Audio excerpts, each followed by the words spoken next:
আসসালামু আলাইকুম রহমতুল্লাহি ওয়া বারাকাতুহু। সম্মানিত প্রিয় মুসলিম ভাই ও বোনেরা, আর ইসলামী টিভির পক্ষ থেকে সকলকে জানাই আন্তরিক মোবারকবাদ। আশা করি সকলে ভালো আছেন এবং আলহামদুলিল্লাহ আল্লাহর রহমতে ভালো আছি। আজকে আপনাদের মাঝে আলোচনা করব নামাজের সময়সূচি সম্পর্কে। তো আজকে মঙ্গলবার 5 মার্চ 2024 ইংরেজি, 21 ফাল্গুন 1430 বাংলা, 23 শাবান 1445 হিজরি। ঢাকা এবং পার্শ্ববর্তী এলাকার নামাজের সময়সূচি তুলে ধরছি, তারপরে অন্যান্য জেলা বিভাগগুলো নামাজের সময়সূচি তুলে ধরব। আজকে ঢাকা এবং তার পার্শ্ববর্তী এলাকার তাহাজ্জুদ এবং সেহরির শেষ সময় হলো 4:57 আজকে ফজরের ওয়াক্ত শুরু হয়েছে 5:02, ফজরের ওয়াক্ত শেষ হয়েছে 6:16। জোহরের ওয়াক্ত আজকে শুরু হবে 12:11, শেষ হবে 4:24। আসরের ওয়াক্ত আজকে শুরু হবে 4:25 এবং শেষ হবে 6:02।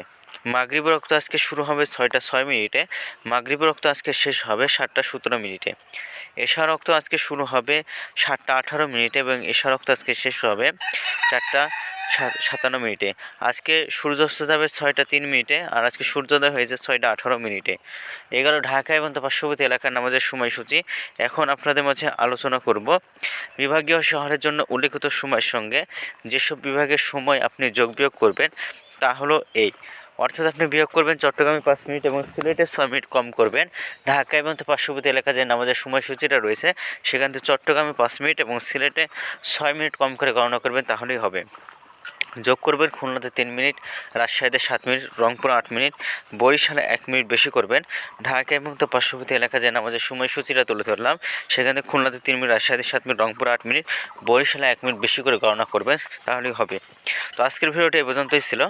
আর এই সূত্রটা দিয়েছেন বা আমরা সূত্রটা নিয়েছি ইসলামিক ফাউন্ডেশন থেকে। ভিডিওটি যদি আপনাদের ভালো লাগে তাহলে অবশ্যই চ্যানেলটি সাবস্ক্রাইব করে পাশে থাকবেন। ধন্যবাদ সকলকে। আসসালামু আলাইকুম রহমতুল্লাহি ওয়া বারাকাতুহু।